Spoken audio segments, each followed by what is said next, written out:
80s காலகட்டத்தில் பல இளைஞர்களோட கனவு கனிய வளம் வந்தவங்க தான் நடிகை சில்க் ஸ்மிதா. இவங்களோட கண்கள் மற்றும் சிரிப்புக்குன்னே தண்ணீர் ரசிகர்கள் கூட்டமும் இருக்கிறாங்க. இவங்க கூட நடிச்ச நடிகைகள் சில்க் ஸ்மிதா போல யாராலும் மேக்கப் மற்றும் உடை அலங்காரங்கள்ல கவனம் செலுத்த முடியாதுன்னு பெருமையா பேசியிருந்தாங்க. அந்த அளவுக்கு அந்த டைம்ல புகழோட உச்சியில வளம் வந்த இவங்க யாருமே எதிர்பார்க்காத வகையில தற்கொலை செஞ்சுக்கிட்டாங்க. இப்போ இவங்கள பத்தி நடிகர் மோகன் ஒரு பேட்டியில பேசியிருக்காரு. அதுல சில்க் ஸ்மிதா சினிமாவில் வேணும்னா கிளாமரா நடிக்கலாம், ஆனா அவங்க உண்மையில ரொம்ப நல்ல பொண்ணு. ஆரம்பத்துல இருந்தே பல கஷ்டங்களை தாண்டி சினிமாவில் ஜெயிச்சிருக்காங்க.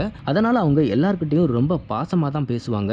எனக்கு அவங்கள நல்லா தெரியும். அவங்களோட நடிப்பை பார்த்து நானே வியந்து போயிருக்கேன்னு பேசின மோகன், சில்க் ஸ்மிதா பட ஷூட்டிங்னு தெரிஞ்சா அதை பார்க்க அதிக அளவு ரசிகர்கள் வருவாங்க. ஆனா எந்த இடத்துலையும் சில்க் ஸ்மிதா அலட்டிக்க மாட்டாங்க. ஷூட்டிங் ஸ்பாட்ல கூட எல்லார்கிட்டையும் ரொம்ப சகஜமா தான் பேசுவாங்க. அப்படிப்பட்ட இவங்களோட இழப்பு எல்லாருக்குமே ரொம்ப கஷ்டத்தை கொடுத்திருக்கு. எனக்கும் அவங்க இல்லைங்கிறது ரொம்ப கஷ்டமா தான் இருக்குன்னு அந்த பேட்டியில பேசியிருக்காரு. இது மாதிரியான சினிமா நியூஸ் பத்தின அப்டேட்டுகளை நீங்க உடனுக்குடன் தெரிஞ்சுக்கணும்னா மறக்காம நம்ம சினி மாடல் சேனலை சப்ஸ்கிரைப் பண்ணிக்கோங்க.